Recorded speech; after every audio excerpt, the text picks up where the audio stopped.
Ding dong, clatter, clatter, bang, bang, bang.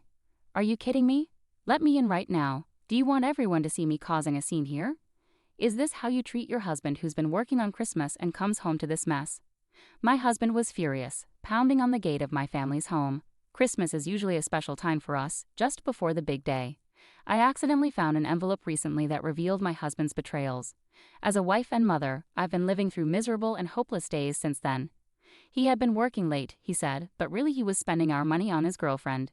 He barely even bought presents for our kids. I couldn't stand it anymore. I opened the door and confronted him in front of my family. And then, what? What's going on?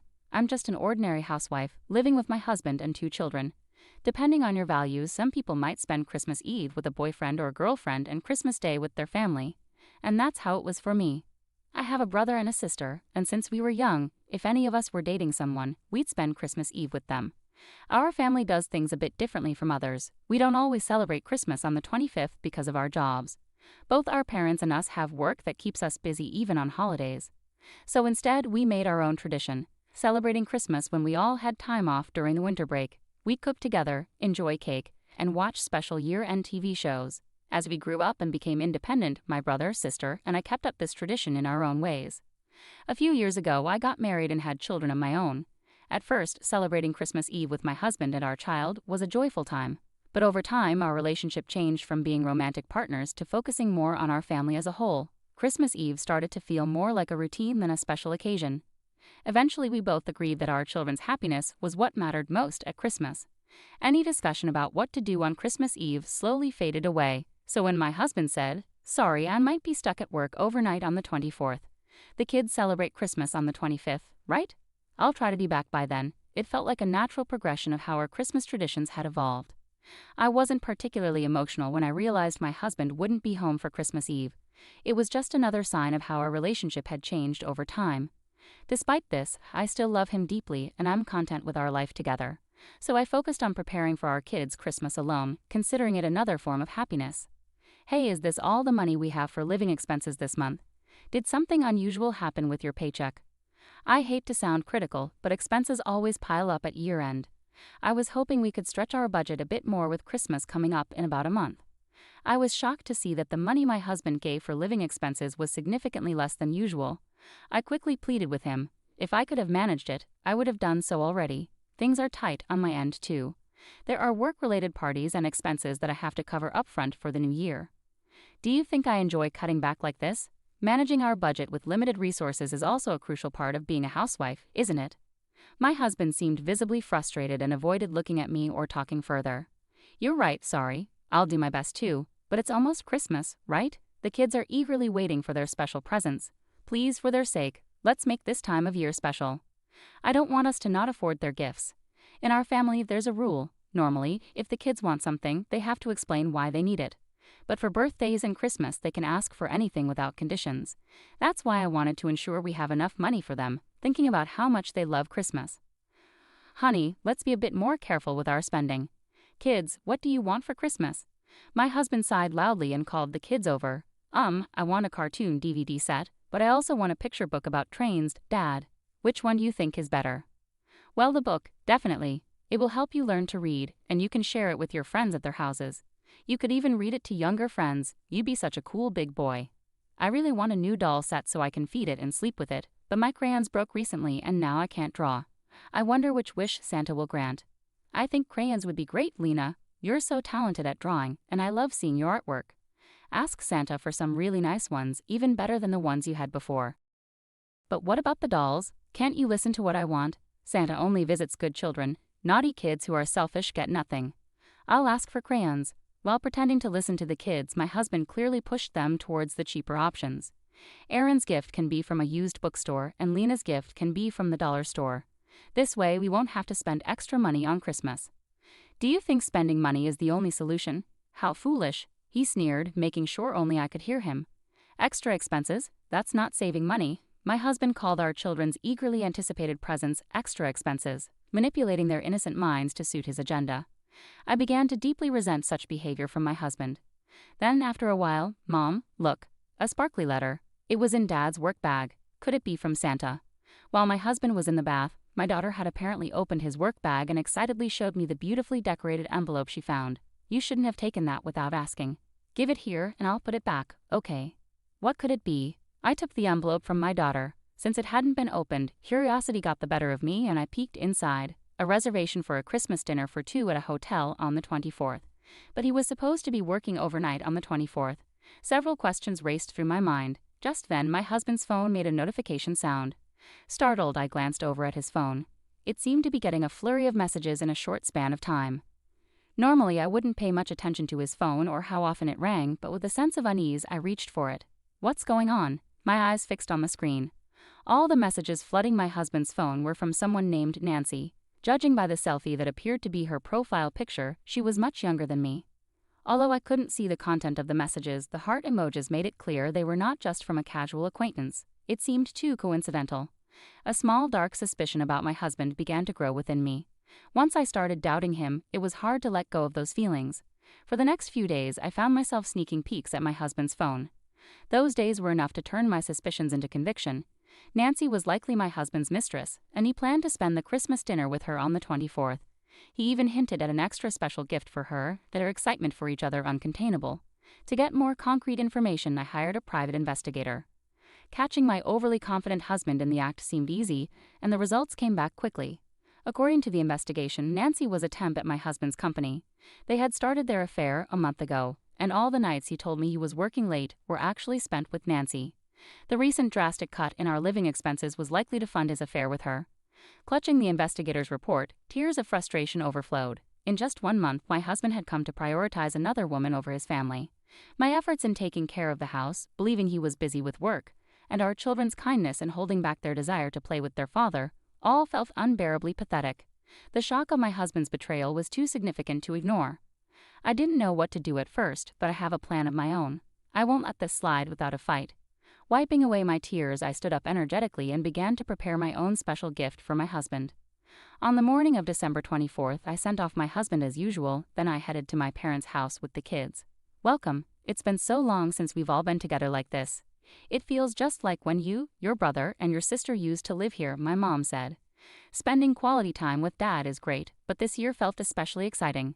At my parents' house, they were delighted by the festive Christmas atmosphere, enjoying decorating a large Christmas tree they had pulled out of storage. With the kids, we spent the entire day having a fun Christmas party. The next morning, the kids were ecstatic about the presents placed at the base of the Christmas tree they had decorated. For my son, I got a DVD and a picture book, and for my daughter, a doll and crayons. We told them these gifts were from Santa and also from Grandpa and Grandma. The kids played happily with their new toys while the adults watched them with smiles. Suddenly, my phone buzzed. I looked at my phone and saw I had a call. I stepped outside to answer it. It was my husband, sounding very upset. Hey, where are you? I just got home from work, but my key doesn't fit the lock, and the doorbell isn't working. What's going on? I could hear him messing with the door handle through the phone. Calm down, you're making a lot of noise. No one is there because we don't live there anymore. We finished moving out yesterday. You were too busy with work to notice, I guess. By the way, you've been shaking that doorknob for a while. Isn't that kind of like trying to break in? If you break the door, it's not my problem. I laughed at him. Even though he was still confused, he realized I had tricked him and started yelling angrily. Don't mess with me, doing all this without telling me. Where did you put my stuff? Bring it back now. All your things were taken by your parents yesterday. They kept apologizing to me, saying how sorry they were for what you did. Make sure to apologize to them when you get back. What? Huh? After finding out about my husband's affair, I told both our families everything.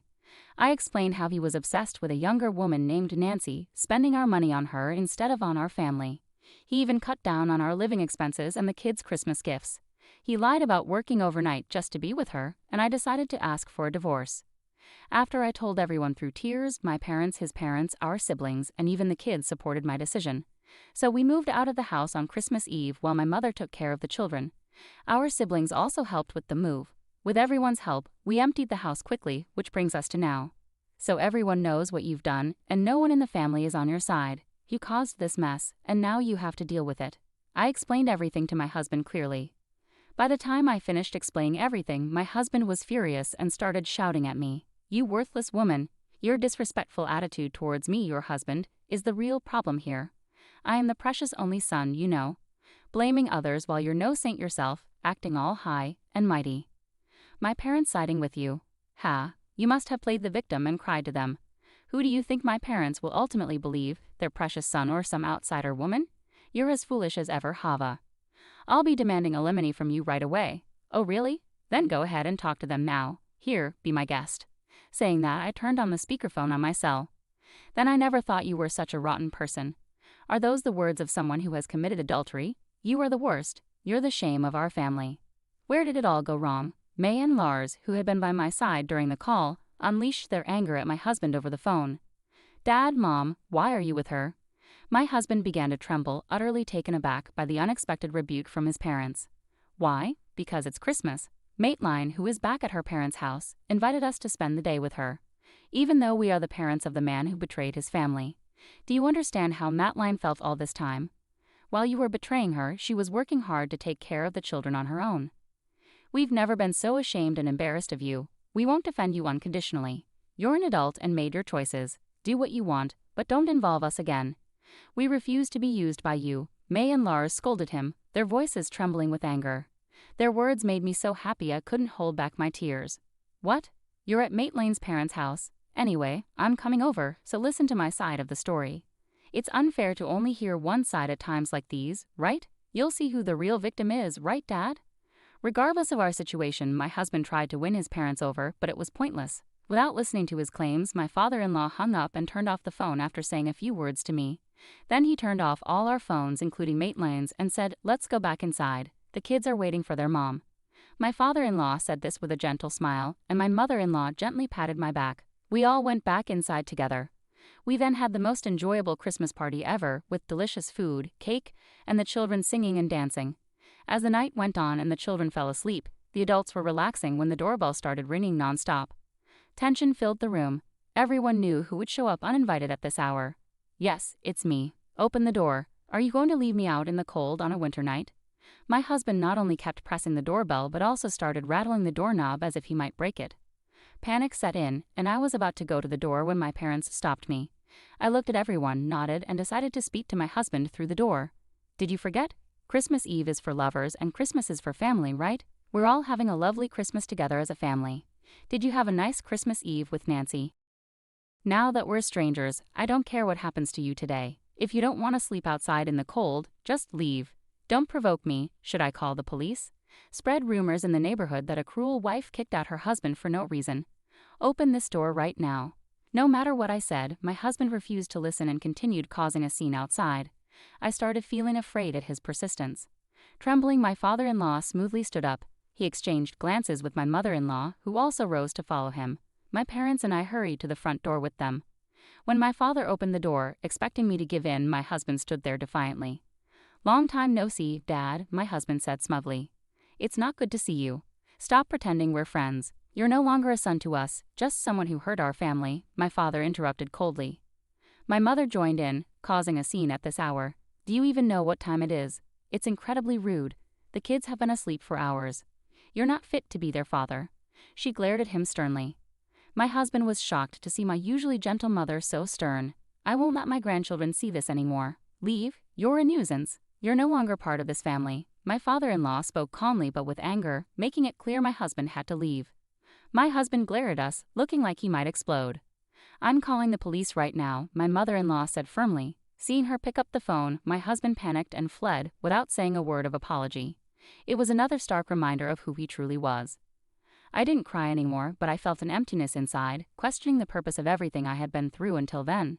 "How about some warm tea, and then you can get some rest?" My mother gently touched my shoulder with a kind smile. Everyone welcomed me back with warmth and understanding. I went to my room, grateful for the unwavering support of my family. Meanwhile, my husband, now without a home, went to his parents' house.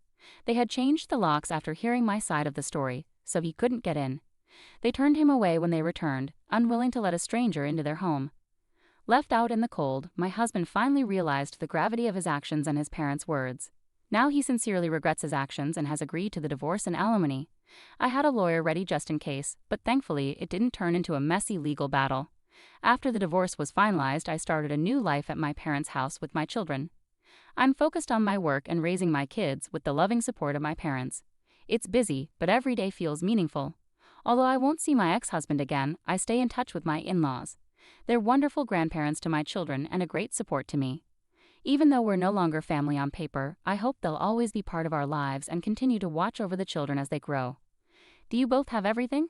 Let's go. Don't forget to say goodbye to Grandma and Grandpa. Bye. I silently prayed for these ordinary, peaceful days to last forever and looked forward to celebrating next Christmas together as a family, seeing my children's happy smiles.